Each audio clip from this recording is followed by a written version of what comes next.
네, 여러분 안녕하세요. 반갑습니다. 날씨가 많이 풀렸죠? 낮 기온은 상당 부분 좀 풀린 것 같고, 내일은 날씨가 좀 더 풀린다고 합니다. 그간 영하 한 10도가 더 내려가는 추운 날씨가 한 일주일 이상 열흘 가까이 이렇게 이어지지 않았나. 몸도 춥고 마음도 춥고, 혹시 어디 동파돼 갖고 터지는 데는 없나 걱정하면서 지냈는데, 여러분들 무탈하게 잘들 지내셨죠? 이번 영상에서는 제가 몇 년간 교회를 다니면서 느꼈던 점에 대해서 좀 이야기해 볼까 합니다. 교회를 다니기 전에는 사실 겪어볼 일도 없고 이해를 할 필요도 없고 이해를 해줄 필요도 없었던 일이긴 한데 하나님 허락받고 저에게 마중 보내신 분들 통해서 제가 교회를 다니게 됐고 그렇게 변화되고 있는 제 모습을 보면서 많은 부분을 좀 이해할 수 있었고 앞으로도 더 많이 변하고 더 많은 부분을 이해할 수 있지 않을까 이렇게 이제 생각합니다.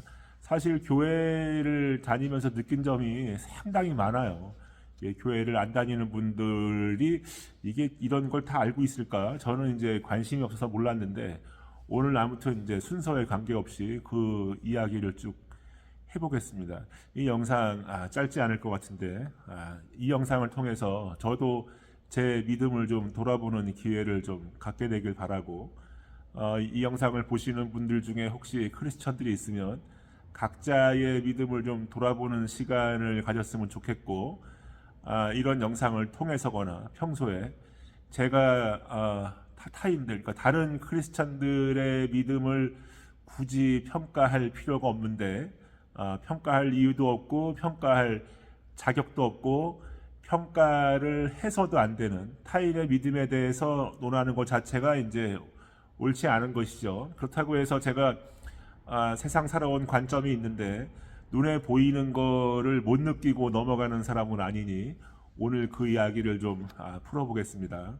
이게 어떤 뭐 우선순위도 없는 것이고 이 중에는 좋은 것과 좋지 않은 것 이런 게 막 섞여 있어요. 그러니까 뭐 굳이 그런 개념치 마시고 들어보시기 바랍니다. 제가 교회를 나가 보니까 이 교회만큼 귀신 많은 데가 없어요. 그냥 죄인만 많은 곳이 아니고 교회가 귀신이 많습니다. 이 십자가 옆에 주렁주렁 달려있는 귀신들 여러분들 안 보이시죠? 물론 제가 뭐 귀신을 보는 사람은 아닌데 교회만큼 귀신 많고 죄인 많은 곳이 없구나라는 걸 교회를 다니면서 느꼈어요. 물론 죄인도 많고 귀신도 많을 수는 있지만 그래도 교회인데 그래도 밖에보단 덜하겠지. 제가 일하는 작업실이라든지 또는 그렇지 않은 제3의 공간, 또 다른 제3의 공간에서 보이는 거랑은 좀 다르겠지 해서 막연하게 좀 좋게 본 것이 아닌가. 근데 막상 교회를 다녀보니까 죄인 많고 귀신 많은 곳이긴 합니다. 그리고 교회를 다니면서 다른 교인들을 볼 때 과연 이분들 중에 성경을 제대로 읽고 또는 그 성경처럼 살려고 하는 분들이 얼마나 될까? 정말 말씀처럼 사는 분들이 얼마나 될까 하는 생각은 사실 뭐 처음부터 했던 건 아니지만 제가 성경을 읽은 다음부터 지금까지 이제 하고 있는 생각입니다.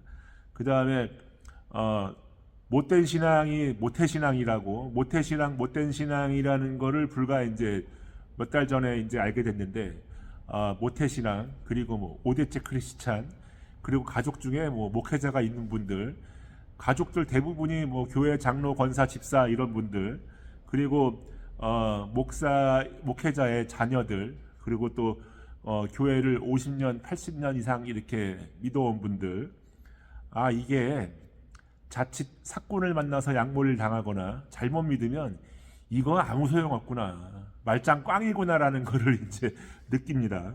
이게 되게 중요한 건데 내가 평생 이렇게 하나님 믿고 죽어서 하나님 앞에 갔는데 내가 너를 모른다 이래버리면 얼마나 이거 참 입장 난처하겠습니까? 그래서 이거 잘 믿는 것이 대단히 중요하다. 그런 것들을 좀 느꼈고 그 다음에 제가 교회를 다니기 전부터 제가 다른 영상에도 말씀드렸는데 교회를 다니기 전부터 목사, 뭐 스님, 신부님 이런 사람들 알기를 좀 좀 우습게 알았다고 할 수 있겠어요. 이게 뭐 사회 경험도 없는 철부지들 이렇게 애들 보듯이 제가 봤는데, 물론 이제 그런 거에 대한 생각은 지금도 일부 오해가 해소가 되긴 했지만 그 생각이 다 없어진 건 아닙니다. 그래서 사회 경험이 없는 사람과 있는 사람에 대해서 좀 차이가 있어야 되는데, 이게 대부분 성직자들이 정치인들하고 비슷한 구석이 있어요. 어떤 거냐, 정치인들 중에서 어렸을 때 부모가 뭐 못나고 집이 못 살아서 고생 많이 했고 이런 사람들 정치하면 그런 사람들인데 어떻게 개천에서 용이 나갖고 서울대 법대 가서 정치하면은 잘할 것 같죠? 근데 그렇지 않아요. 왜? 그 사람들은요 이미 그 부모가 못나고 집이 못 살고 그 어려울 때부터 자식 하나 잘 되기 위해서 부모가 모든 걸 다 희생했기 때문에 싸가지가 개싸가지가 되는 거예요. 이미 개싸가지가 된 것들이 20대 30대 뒤 영감 소리를 듣고 그렇게 살면은 과거에 어려웠던 시절에 그런 거 다 잊어버립니다. 그런 거 다 잊어버리고. 전화 잠깐 받겠습니다. 아휴, 뭔 전화가. 여러분 죄송합니다. 이어서 가겠습니다. 어쨌든 정치인들도 그렇게 싸가지가 없어서 정치 못하는 것처럼 사회 경험이 있는 성직자 종교인들도 결국은 그 종교인의 길을 가기, 직업인의 종교를 직업 삼기 위해서 사회 경험이 필요했기 때문에 이게 문제가 똑같은 거예요, 사실. 그래서 그 세상 물정 모르는 철없는 그 목회자들에 대해서, 과거에 저는 교회를 다니기 전에 교회 목사나 성당 신부나 절의 스님에 대해서 그 어떠한 편견도 없었고, 저는 공교롭게도 성당, 교회, 절, 교회, 성당 일을 다 해본 사람이죠. 근데 제가 가끔 가다가 스님들하고 일하다 보면 이게 참 답답한 거예요. 분명히 그 불자들이 시주를 할 때는 절에 어떠한 불상을 놓고 어떤 다른 상들을 놓고 또 문짝을 짜더라도 다 홍성으로 짜라고 시주를 하는데, 요즘에 절에 가보면은 다 필름 붙여가지고 쓰고 그러니까 제가 그걸 가지고 얘기를 하면 어떤 스님은 그냥 이 머리까지 그냥 빨개집니다. 그래서 그런 얘기하고 스님들이 폼 잡고 막 이러다가도 제가 그런 걸로 야단치면은 한 말 못해요. 뭐 그런 경우도 있고, 심지어는 어떤 스님은 자기 명함에다가 뭐 스님, 모모 스님이라고 써갖고 다니다가 저한테 혼났어. 어디다 대고 님이라고 쓰냐 이거야. 당신들 관점에서 님이라고 쓰는 거는 글쎄 부처나 나라의 임금이나 그렇게 쓰는 거지, 어디 중놈이 자기 저기 명함에다가 스님이라고 써갖고 다니냐고. 나를 낮춰야 된다는 거야, 중들은. 제가 부를 때는 당신은 스님이라고 부르겠지만 당신 스스로는 당신을 낮춰서 중이나 승려라고 해야 된다는 거야. 어디 명함에다가 무슨 스님, SNS 계정이고 뭐고 보면 전부 땡땡 스님, 이 연병할 놈들이라는 거지. 그렇게 하면 안 돼요. 어디 부처님은 제대로 된 가사 한 벌, 똑바로 된 신발 한 켤레 못 신고 살다가 죽었구만. 어디 스님들이 2, 3천만 원짜리 가사에다가 수백만 원짜리 신발 매일 갈아 신고 다니고 말이지. 누가 이렇게 손으로 이렇게 수놓은 거 이런 거 어디서 보면은 그거 자기보다 남이 비싼 거 입는 꼴 못 봐갖고 더한 것들. 그래서 스님이나 신부나 목사나 다 똑같다는 거예요. 제가 보는 관점에서는. 뭐 성당 신부님들이 결혼을 안 하니까 욕심이 없다고. 그 방법이 다른 거지. 다 똑같아. 누가 더 위에 있고 그러지 않다. 더 위에 있거나 낫다고 누가 더 못하고 그러지 않다니까요. 저는 그렇게 보는 것이에요. 그래서 참 이게 어려운 겁니다. 그렇다고 이게 사회 경험 없고 철없는 사람들을 누가 그 철이나 그걸 들게 해주겠어요. 결국은 믿는 신한테 의지해서 오로지 기도해서 그거를 얻어내는 수밖에 없어. 그리고 타고나는 것도 있고, 이미 그렇게 그러니까 성직자가 직업이 되기 이전에 이미 그런 것들을 충분히 완성한 다음에 그 길을 가고 노력해야 되는 거예요. 이게 어려운 거예요. 제가 옛날에 저한테 성당 신부님이 교회는 안 맞을 거라고, 성당 신부는 전체가 한 4, 5천 명밖에 안 되는데 목사는 1년에 4, 5천 명씩 배출된다고 걱정했던 그 신부님도 그렇고, 물론 다 좋은 분들이고, 그리고 또 교회를 다니는 저의 멘토 중에 교회를 다니는 분들이 저한테 절에 한번 가보라고, 그게 됩니까? 그게. 그래서 제가 아까 얼핏 처음에 드린 말씀대로 이거는 하나님 허락하에 하는 일이기 때문에 이게 내가 절에 다니고 싶다고 다닐 수 있는 게 아니고 교회도 그렇게 마음대로 다닐 수 있는 게 아니더라 이런 겁니다. 그래서 제가 교회를 다니면서 느낀 점들을 좀 이어가 보자면 이 교회들이 직분 장사를 한다 그러죠. 내간 매직한다 그러죠. 제 주변에도 장로 5천만 원 주고 산 분도 있고 뭐 시험 봐서 장로가 됐다는 분도 있고 그래서 장로, 권사, 집사 뭐 이런 직분에 대한 개념이 아직은 제가 좀 이해가 좀 개념이 좀 부족해요.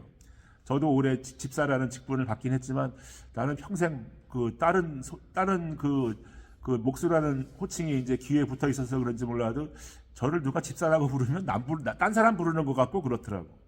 그리고 교회 안에 있는 사모라는 직분 특히 이해가 안 가는 거예요. 목사는 내가 이해가 가는데 사모라는 직분은 이해가 안 간다고. 호칭도 이해가 안 간다. 그 직분인지 호칭인지 모르겠네. 그냥 우리가 불러줄 때는 목사 부인을 사모님이라고 부를 수 있지만 본인들 스스로가 사모라 그러니까 되게 웃긴 거야. 이게 저는 처음에 교회를 다니기 전에 교회 일을 할 때부터 그렇게 웃겼어요. 그 교회에 오신 분이 계셔갖고 제가 어떻게 되시냐고 물어봤더니 제가 이 교회 사모예요 그러는데 그 목사님 부인이란 얘기 아니야. 교회를 안 다니는 여기 일하러 온 나한테 자기를 얘기할 때는 나는 여기 저 아무개 목사 아니라 그래야지 거기 자기가 사모라 그러니까 되게 웃기더라고. 사모가 무슨 계급처럼 돼 있어요. 저는 지금도 그게 잘 이해가 안 가는데 내가 목회를 했으면 내가 만약에 목사였으면 절대 우리 교회에서 그 말 못 쓰게 합니다. 다른 사람이 부를 때는 사모라고. 근데 내가 어디 행사장에 갔을 때 명찰에 사모라고 쓴다거나 이런 일은 절대 없어요. 어디 뭐 주보에다가 뭐 아무개 사모가 뭐 특송한다 이런 건 절대 나 같으면 못 쓰게 합니다. 이게. 물론 하나님이 준 그게 어떤 주권일 수도 있는데 저는 좀 그런 거는 좀 지금도 잘 적응이 잘 안 되는 부분이에요. 당신들이 쓰든지 말든지 나는 관심 없고 그냥 쓰고 싶은 사람들은 그냥 쓰고. 그 다음에 교회 안에 보니까 수많은 봉사하는 분들이 있어요. 뭐 주차 봉사, 주방 봉사부터 시작해서 청소 봉사 하시는 분들이 있고 그 밖에 뭐 성가대, 찬양단, 남성교회, 여전도회, 뭐 오케스트라, 뭐 성가대, 찬양, 뭐 솔리스트 뭐 이런 것들이 있어요. 근데 보니까 누구는 돈 받고 봉사하고 누구는 돈 내고 봉사하고 그러더라고요. 이게 왜 그러지? 똑같은 건데. 그래서 그런 것들에 대해서 지금도 다 이해할 수 있는 것도 아니고 이해가 앞으로 필요하겠지만 현재로서는 조금 좀 별로 신경 쓰고 싶지 않은. 그래서 지금 제가 다니는 교회는 그런 게 없습니다. 그래서 그런 것들을 제가 좀 이렇게 느끼고 있는 바고, 그 다음에 교회에서 이렇게 335 앉아서 이렇게 교제한다고 얘기를 나눠보면 다들 모든 건 다 하나님한테 맡겨야 된다 그래요. 그래서 제가 예배당 맨 뒤에 앉아갖고 이렇게 예배를 하면 다들 그렇게 고개 숙이고 그 시간만큼은 다 충실하게 그렇게 하나님 믿고 모든 걸 따르고 맡기겠다고 기도합니다. 그리고 예배를 딱 끝나면 다 싸가지고 집에 가죠. 하나님한테 맡기겠다고 교회에 와서 1시간 동안 그렇게 예배해놓고 예배 땡 하자마자 일어나고 나갈 때는 그 갖고 왔던 걱정, 근심 그대로 싸가지고 가는 걸 제가 눈으로 본 거죠.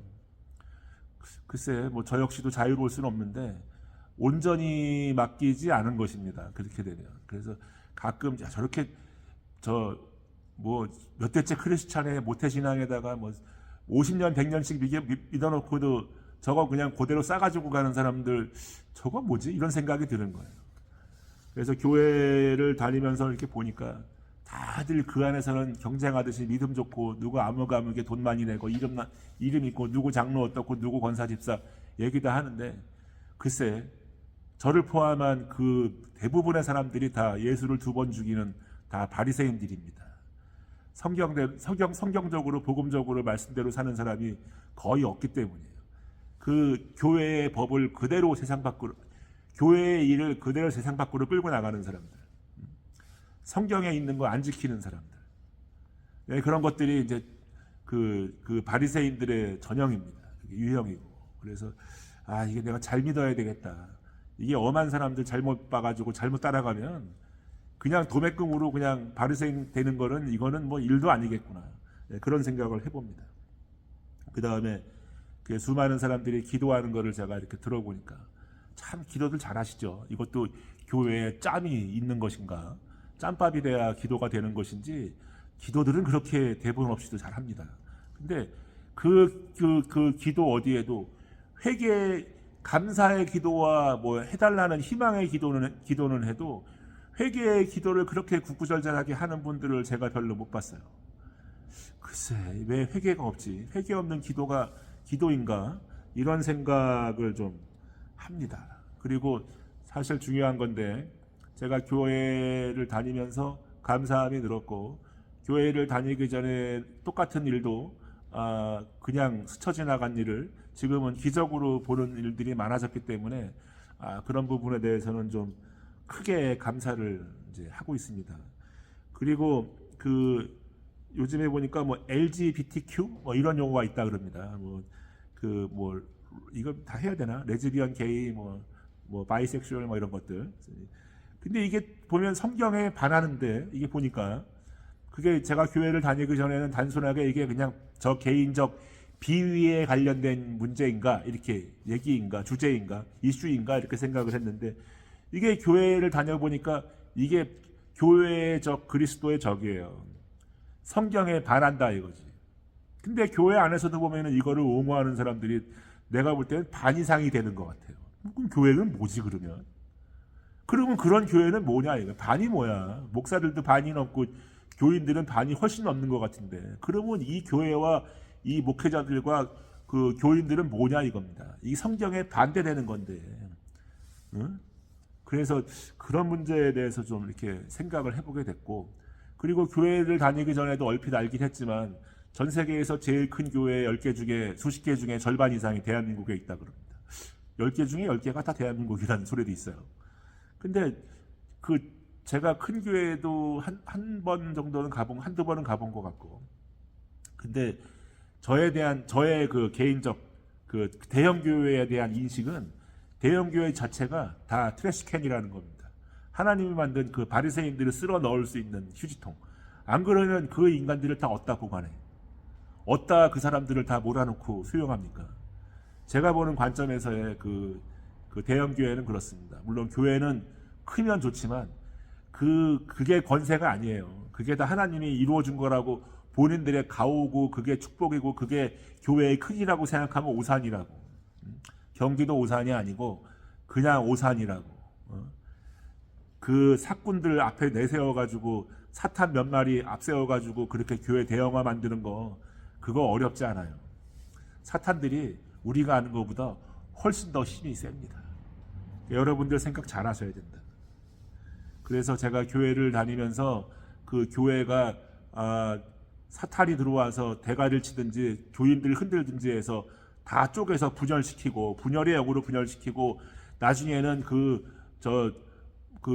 교회 안에서 막 소송이 그냥 막 여러 개가 붙고 심지어는 본인들이 하나님한테 은혜 받겠다고 기꺼이 낸 헌금도 헌금 소송에서 반환 소송에서 찾아가고 제가 그런 것들을 봤어요. 교회에서 쫓겨난 목사가 그 교인들 이렇게 선동해가지고 교회를 상대로 소송하고 말이죠. 이런 거를 봤어요. 성경에 분명히 나옵니다. 교회 안의 법을 세상 법으로 끌고 나가지 말라고. 교회 안에서 해결하라고 나온다. 근데 그런 것 안 지키는 사람들이 전부 다 목사고 교인이에요. 이런 사람들 살아서 반드시 천국을 누리셔야 돼요. 당신들 죽으면 다 지옥 가. 물론 천국에 가고 지옥에 가는 건 제가 얘기한다고 되는 게 아니고 하나님의 주권인데 정말 그런 사람들을 보고도 느끼는 게 없으면 당신들은 크리스찬이 아니에요.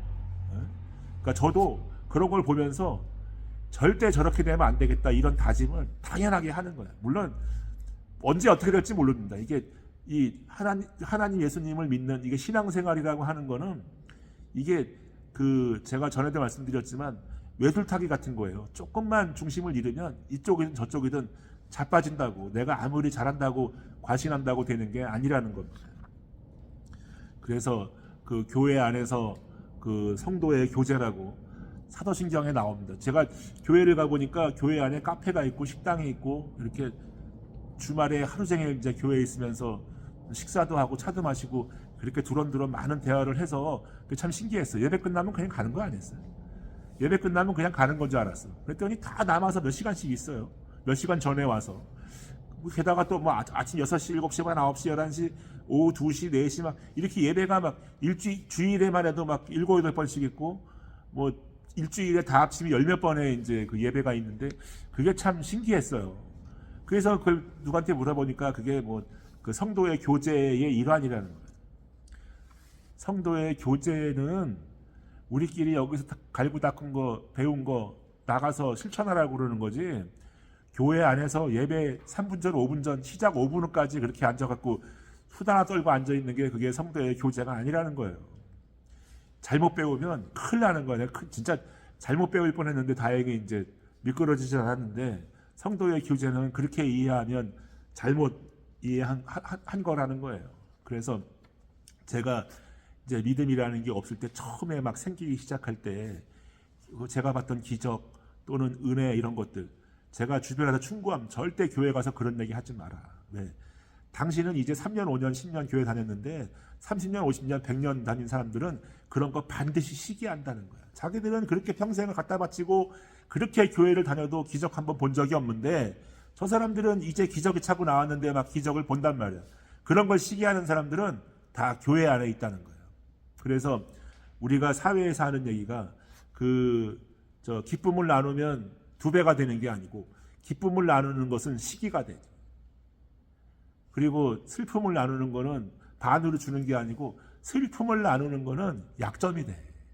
그게 교회예요. 여러분들 저 같은 생뚱이 교인들이 진짜로 하나님의 아들이 되고 예수님의 제자가 될까봐 끙끙 앓고 배 아파하는 사람들이 다 어디 있냐? 그게 다 교회 안에 있다고.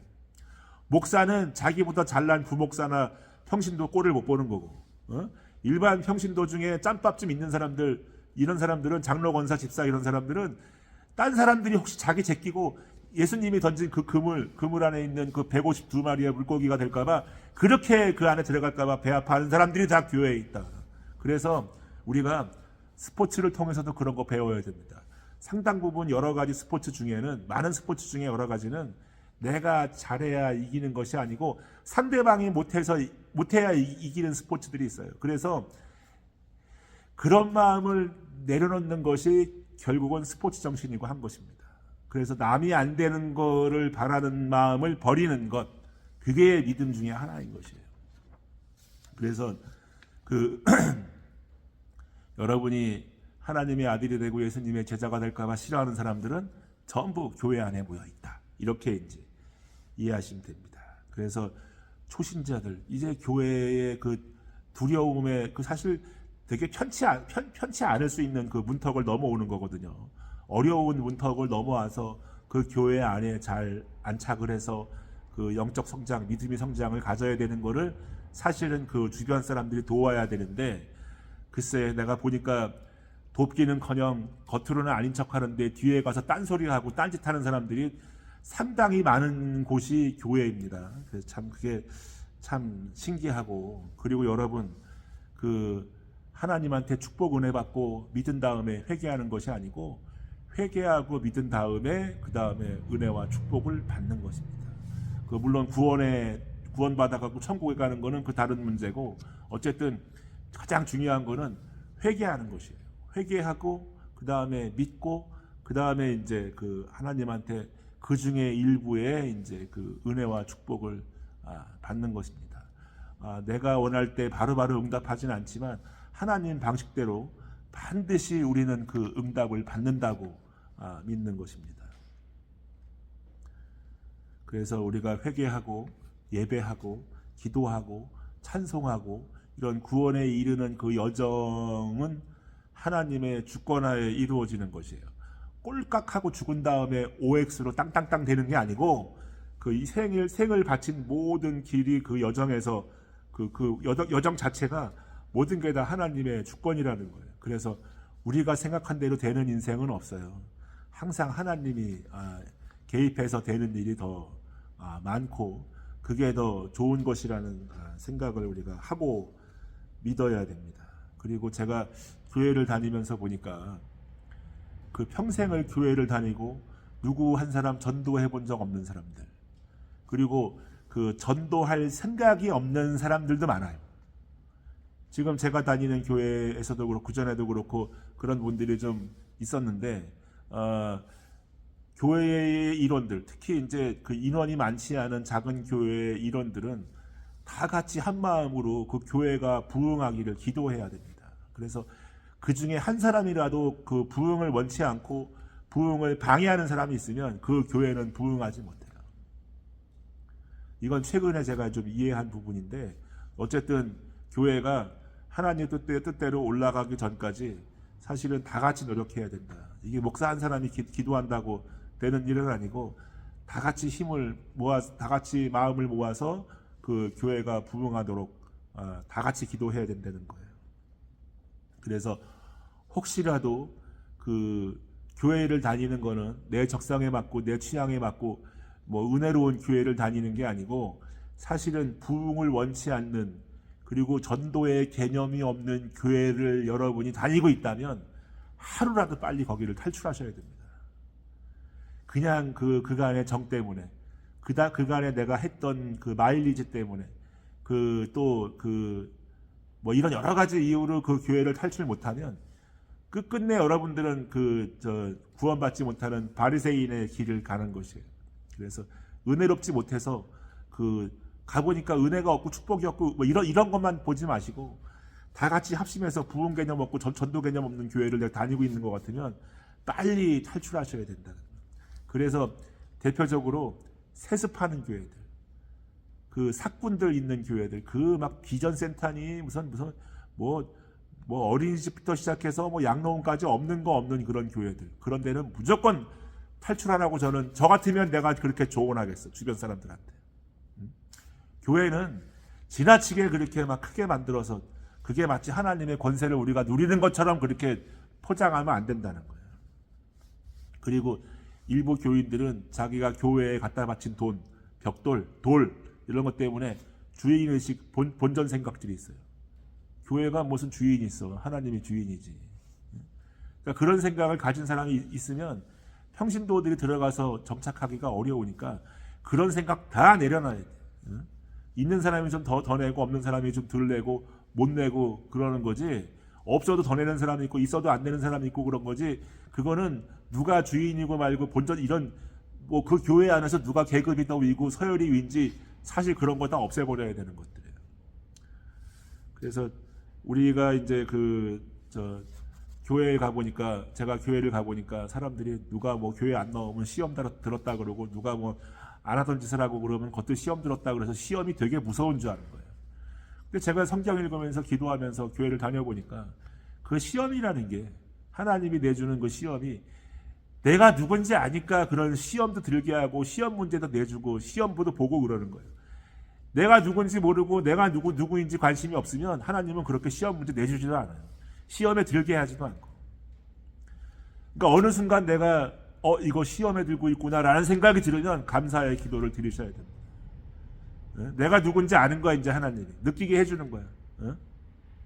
나한테 관심을 갖는 거야. 이때껏 나한테 시험에 들지 않게 하고, 시험 문제 한 번도 내준 적 없는 아버지가 나한테 그걸 내준다는 거는 이제 비로소 나를 인지하시고 나를 아버지 생명책에 이름을 올려서 끌고 가려고 하는 생각이 계신 거예요. 있으신 거야. 그러니까 시험에 대해서 두려워하지 말라는 거. 왜 교인들은 뻑하면 뭐 시험에 들었다는, 시험에 들지 않게 해주죠. 그런 게 그런 시험이 아니라니까. 그래서 테스트와 템테이션을 분리해야 된다고 누가 그런 설교도 하던데, 내가 시험에 나한테 내준 누군가의 시험 문제를 내가 극복하는 게 그게 진정한 그 믿음이고 그게 신앙생활이에요. 어떻게 아무 시험도 없이 인생 살 수 있습니까? 네? 그리고 나이 많은 할머니, 할아버지, 권사님들 매일 똑같은 얘기 하시죠. 하나님의 뜻을 모른다. 우리가 하나님의 뜻을 모르니까 그냥 기도하자. 내가 그렇게 말씀하시는 분들 중에 정말 젊은 사람들한테 권유해서 합심해서 기도하는 분들 별로 못 봤어요. 개인을 위해서 기도하시나? 자식을 위해서? 오래 살게 해달라고? 그럼 뭐 하나님의 뜻이니까 뭐 기도한다고 다 그게 될 것 같지는 않다는 생각이 얼핏 드는데, 이미 하나님 생각은 정해졌는데요. 내가 뭐 기도한다고, 기도는 그렇게 하는 게 아니고, 일단 하나님의 뜻을 모른다는 거는 성경에 나와요. 항상 기뻐하라, 쉬지 말고 기도하라, 범사에 감사하라, 이게 온전한 내 뜻이다. 이런 이게 성경에 나옵니다. 이게 어디에 있는 대목인지 제가 까먹었는데, 그러니까 하나님의 뜻은 오직 그거예요. 항상 기뻐하라. 쉬지 말고 기도하라. 범사에 감사하라. 그거를 안 지키면서 저 하나님의 뜻을 모른다고 매일 그냥 입버릇처럼 얘기를 해. 모르는 척하는 거지. 그거는 하나님의 뜻을 기망하는 거예요. 모르는 척하는 거거든. 그거는. 저는 그래서 그렇다고 제가 모든 거를 다 지키고 살지는 않지만 못하지만 그래도 이게 분별을 해야 된다 이런 생각은 갖고 있어요. 자, 그 다음에 제가 교회를 다니기 전에 교회를 다니다가 안 다닌 분들 얘기를 들어보니까 그 목사가 강대상에서 설교 중에 어떤 교인들을 인격살인을 하는 경우가 있다 그럽니다. 본인은 누구라고 얘기 안 하지만 거기 앉아 있는 교인들은 그게 누군지 다 아는 거예요. 심지어는 그 교인이 교회에 안 나온 날 그렇게 그 교인한테 인격살인을 자행합니다. 그러면 이 교인은 당연히 그 교회를 나가기가 불편해지죠. 예배 끝나면 다른 권사, 집사, 장로가 다 전화해서 일러 바쳐요. 그거 한 거 당신 얘기 아니냐. 그래서 설교를 징자한 인격살인도 있을 수가 있겠죠. 목사도 사람인데. 근데 그 일반적인 그냥 설교, 뭐 예를 들면 이거 하지 마라, 저거 하지 마라, 이렇게 도둑질하지 마라, 예를 들면 간음하지 마라, 이혼하지 마라, 이렇게 쭉 얘기하는 걸 가지고 본인 얘기했다고 저거 자기를 인격살인하기 위해서 처음부터 만들어진 설교라 그래서 교회에 안 나가는 사람들이 있어요. 그래서 고난 설교하지 말라고 이런 그런 교인들이 있습니다. 그래서 그래서 교회 안 나가. 그래놓고 목사님이 자기한테 사과하고 재발 방지 약속하면 다시 나가겠다. 이런 사람들도 있어요. 이건 좀 기가 막힌 건데. 그 설교는 목사의 주권이고 그렇게 입 바른 소리에 사탕 발림 하는 그 교회는 그거는 빨리 내던지고 탈출해야 되는 교회예요, 여러분. 그런 교회를 다니고 있어. 그야말로 사꾼이지. 교인 한 명 따로 떨어져 나갈까봐, 헌금 몇 푼 덜 들어올까봐 교인 앞에서 무릎 꿇고 있는 그런 무릎 꿇는 그 목사는 그건 이미 사꾼이에요. 버릴 사람 버리고 안 올 사람 안 오고 이렇게 해야 그게 교회가 바로 가는 거지. 이놈저놈 물론 죄진 놈도 있고 여러 가지 다 범죄자도 있고 다 사랑해야 되는 건 맞아. 근데 성경적으로 얘기하는 거고 복음적으로 얘기하는 건데 그거를 하지 마라. 그래서 지난주 우리 교회 설교에 이런 말씀이 있었어요. 강한 설교는 예를 들면 좋은 교인을 낳게 하고 부드러운 설교는 못된 교인을 양산한다고 이런 설교가 있었습니다. 설교는 그렇게 일주일 동안 세상 살이 힘들게 살았다고 해서 그냥 사탕 발리만 해가지고 땡치면 안 돼요. 그 성경에 그렇게 나와. 주기도문도 예를 들면 10계명도 하지 말라는 거 6개, 하라는 거 4개, 그 다음에 성경도 대부분 하지 말라는 게 훨씬 더 많습니다. 근데 어떻게 설교는 다 그렇게 그냥 인간들 마음만 치유해주는 말도 안 되는 그런 설교를 하고 있냐 이거지. 그거는 이미 사꾼인 거예요. 그냥 제 생각이 그렇다는 말씀을 드리는 겁니다. 지금까지 제가 느낀 거. 제가 이렇게 쭉 드리는 말씀이 앞으로는 좀 이렇게 이해폭이 넓어지고 생각이 바뀔 수도 있어요. 그래서 글쎄 바뀌든 안 바뀌든 그게 중요하겠습니까? 그 순간순간 분별해서 더 좋은 쪽으로 계속 진화해 나가는 게 사람이겠죠. 그래서 교회는 쓸데없는 프로그램 이런 거 만들지 말고 비전센터 이런 거 다 없애버리고 그리고 안에 있는 봉사단 이런 거 다 없애버리고 설교의 그 말씀과 복음에 목숨 거는 교회가 돼야 돼요. 그래서 배운 걸 실천하고 전도하고 부흥하고 전도하고 이런 교회가 돼야지 그냥 어디 누군지도 모르고 나가 있는 선교사가 진짜 선교를 하고 있는지 안 하고 있는지도 모르고 그냥 돈만 그게 유학인지 이사인지 이민인지 정말 그게 하고 있는지 어떻게 알아. 제가 아는 주변에 그 선교사들 본인은 어디 동남아 아프리카를 가 있다 그러는데 애들은 다 영국으로 보냈어. 그래서 내가 교회 다니기 전에 의아해서 물어봤어요. 아프리카에 가서 선교할 거면 네 애들도 거기 데리고 가서 그 아프리카 흑인들하고 같이 아프리카 원주민들하고 같이 뛰어놀게 해야 그게 전도 아니냐 이거 선교 아니냐 이거야. 네 애들은 다 귀족교육 시킨다고 영국으로 빼돌려 놓고 너 혼자 몸만 가서 네만 고생하면 그게 전도가 돼? 선교가 돼? 응? 그게 유학인지 이민인지 이게 알 게 뭐냐는 거야. 그러니까 그냥 돈만 낸다고 그게 선교가 아니라니까 그게. 응? 그래서 본인들이 몸담고 있는 그 교회의 설교부터, 그리고 거기서 배운 거를 밖에 나가서 실천하는 것부터 시작을 해야 된다는 거예요.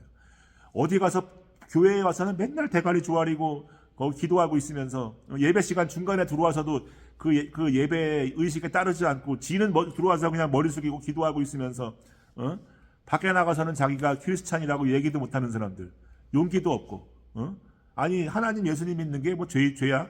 죄인이야? 왜 밖에서 얘기 못해? 전도는 못할지언정 나가서 내가 크리스찬이라고 얘기는 하고 다녀야 될 거 아니야? 똑바로 못 사니까 그 얘기 안 하는 거예요. 왜 똑바로 못 사는 사람들 평가하지 못하냐? 왜 그거를 분별하지 못하냐? 같은 죄를 원하기 때문에, 같은 죄를 지을 수 있다고 본인이 생각하기 때문에 절대 그런 거 욕을 못 하는 거야. 야단 못 치는 거야. 이 크리스찬들은 그렇게 비겁하면 안 돼요.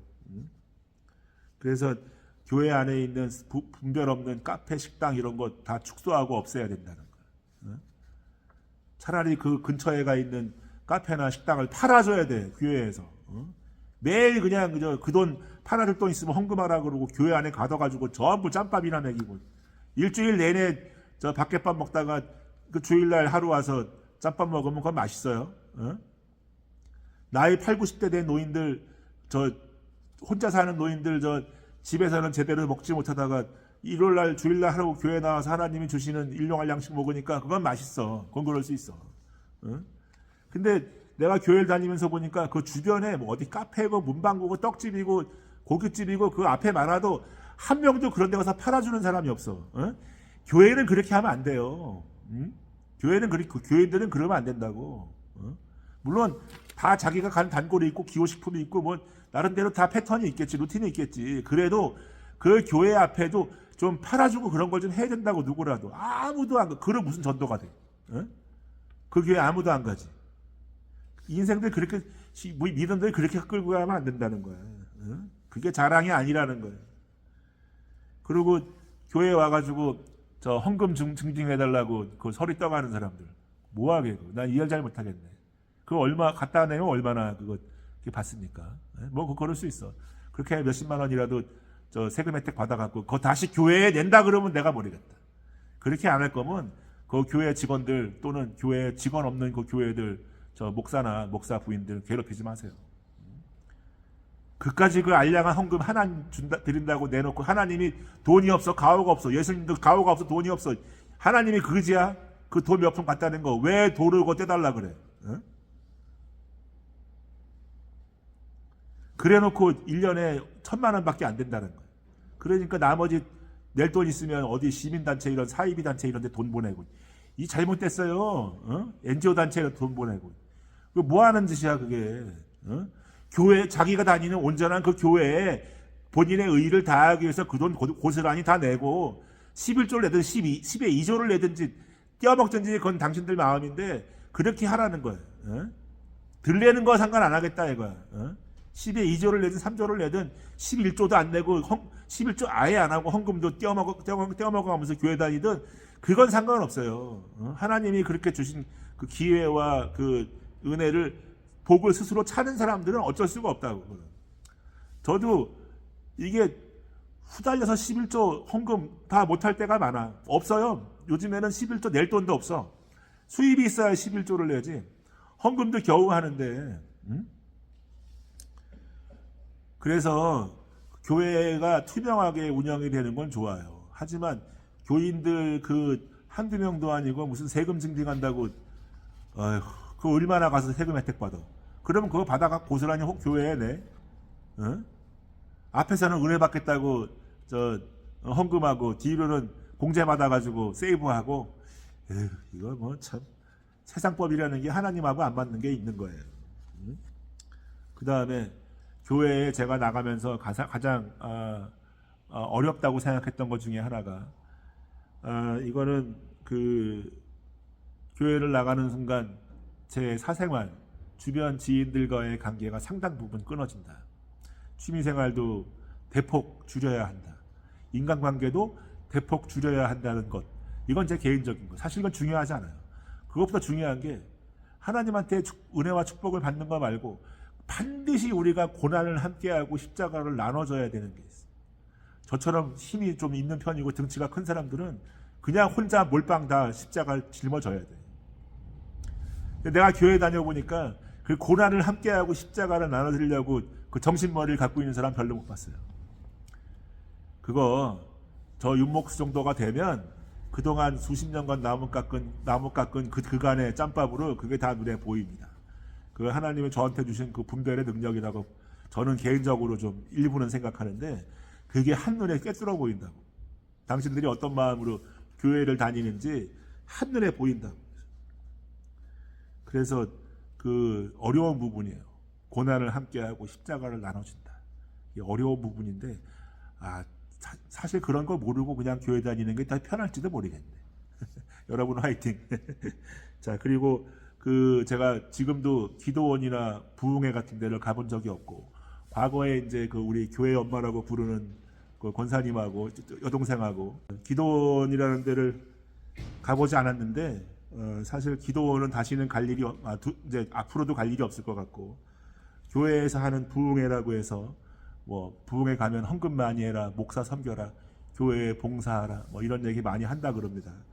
제가 이런 것들 지금까지 드린 말씀이 다 교회를 다니면서 느낀 점들이고, 다음에 기회가 있으면 좀 더 해보겠습니다. 그리고 오늘 이 영상을 끝까지 봐주신 분들께는 진심으로 감사드리는데, 제가 이 영상을 통해서 다른 사람의 믿음을 평가할 생각이 없다. 그리고 저는 평가받을 생각이 있다. 그래서 이번 이 영상을 좀 잘 키핑해놨다가 다음에 제 믿음을 좀 돌아보는 기회로 쓰고 싶다. 이런 말씀을 드리겠습니다. 자, 오늘 영상은 여기서 마치고 저는 또 여러분 다음 영상으로 또 찾아오겠습니다. 좋은 하루들 보내십시오. 감사합니다.